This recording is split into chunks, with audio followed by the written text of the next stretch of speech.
It's Darren here with 98.7 FM. Joining us on the phone, he's the new mayor of the Sunset Strip. He runs the Roxy and spearheaded the Sunset Strip Music Festival. Nic Adler, what's up? Super stoked. Been waiting for this day for, 9 months or so. Of course, we're talking about the lineup for the Sunset Strip Music Festival. We announced it this morning. I saw the crew last night at the Hollywood Bowl. Did you go? I didn't, but I watched the feeds, and I think everybody was super impressed. Dude, I was blown away. I mean, like, the stage setup, Tommy's drum kit on, like, the circular roller coaster thing. Cannot wait to see that on the Strip. It sounded like the 80s were last night. I mean, reading it, people were just losing their minds, and rock and roll is here. I mean, I love it. You know, the cool thing about it, too, Nick, is it felt like kind of like a family reunion. I mean, there were, like, you know, dudes in their 60s and, like, kids in their teens. Well, I think that's, I mean, and if you look at the Strip, it's that same type of thing. It's bring your dad, bring your kid, you know, we're kind of, this is our time to, it's just all about music. You can be a Motley Crue fan, you can be a Black Veil Brides fan. You really have something for everyone now in rock and roll. Yeah, man. And, of course, we're talking to Nic Adler, spearheaded the Sunset Strip Music Festival. Go ahead and give us, I mean, we've been talking about it all morning, but give us a quick rundown of who's playing. Well, we got on the, you know, we have the indoor stages, which are all the clubs, and then the actual outdoor stages, which are one's at the Whiskey, one's at the Key Club right out on the street.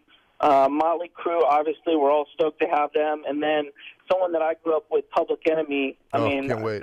To see Public Enemy and Flavor Flav with a live band on the Strip, that's going to be amazing. Bush, always, you know, grew up with Bush, been a huge fan. Yep.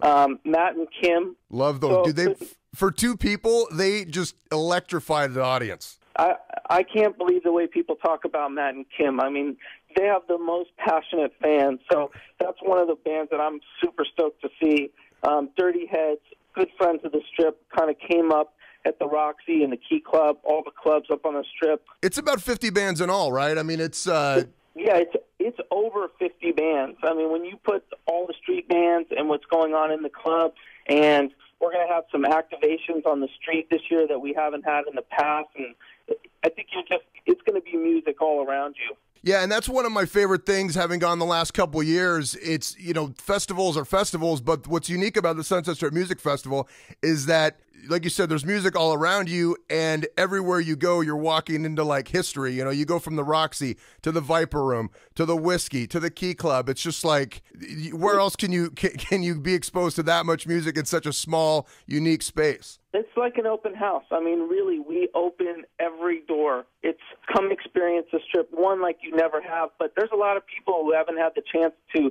Maybe you've been to the Whiskey, but you haven't been to the Key Club, or you haven't been to the Roxy, or you haven't been to the Rainbow. It's you get in there, and it's just like you're a kid again, running around to your favorite venues, checking out bands that you love. Yeah, no, absolutely. Now, Nick, what's up with tickets? They're available now, right? Tickets are available now. Something that we were, you know, was really important to us was bringing down the ticket price, getting all those fees in there. So it's $55, no fees. You can go to SSMF.com. You can go to ticketweb.com. They're on sale now. There's VIP tickets. There's 3-day tickets. There's a lot there for people to do. If you just want to come to Street Fest, you can do that. If you want to experience the whole week and go to the tribute and, you know, just really take in Sunset Strip, there's that package as well. And as far as you mentioned the tribute, of course, this year's honorees is Motley Crue. In the past, we've had Ozzy Osbourne. Last year was Slash. Talk about what it means to be an honoree for the Sunset Strip Music Festival. Well, you know, it was a natural fit is Motley Crue. 30 years they've been doing it. You know, when we looked at what does it mean to be honored on the Strip? Well, you had to give something back to the Strip, and there's not you know, if you say Slash or Ozzy or Motley, you instantly know that those bands have paid their dues and really they've honored the Strip with what they've done with their careers. So this is just a little thing that we can do as the Strip to say thank you for putting us on the map. Thank you for, you know, making these amazing songs that people sing every day that is the Strip. Yeah, I mean, there's those guys lived on the Strip. I mean, they lived right behind the Roxy, didn't they? Yeah, I or think the Whiskey. they might be there this morning. I mean, we better check. I know the Rainbow was rocking last night after the after party for the show. I was like, I gotta do this morning. I wish I could have gone out and seen all the antics, but duty calls. All right, Nic Adler from the Roxy. I cannot wait for the Sunset Strip Music Festival, and I know I'm not the only one. Find out information at 987fm.com, keyword strip. And Nick, the Sunset Strip Music Festival site is? It's SSMF. SSMF. Cool, man. Thanks, Nick. I'm sure we'll be talking again as the time approaches and finding out more about what's going on for that weekend. Awesome. Really stoked to be working with you guys, and I'm stoked for LA to have so much great music in it that we can do festivals like this. Yeah, we're obviously honored to be part of it, and love working with you guys and the Roxy and the whole crew down there on the Strip. So thanks again, Nick. All right, let's rock. We'll talk soon.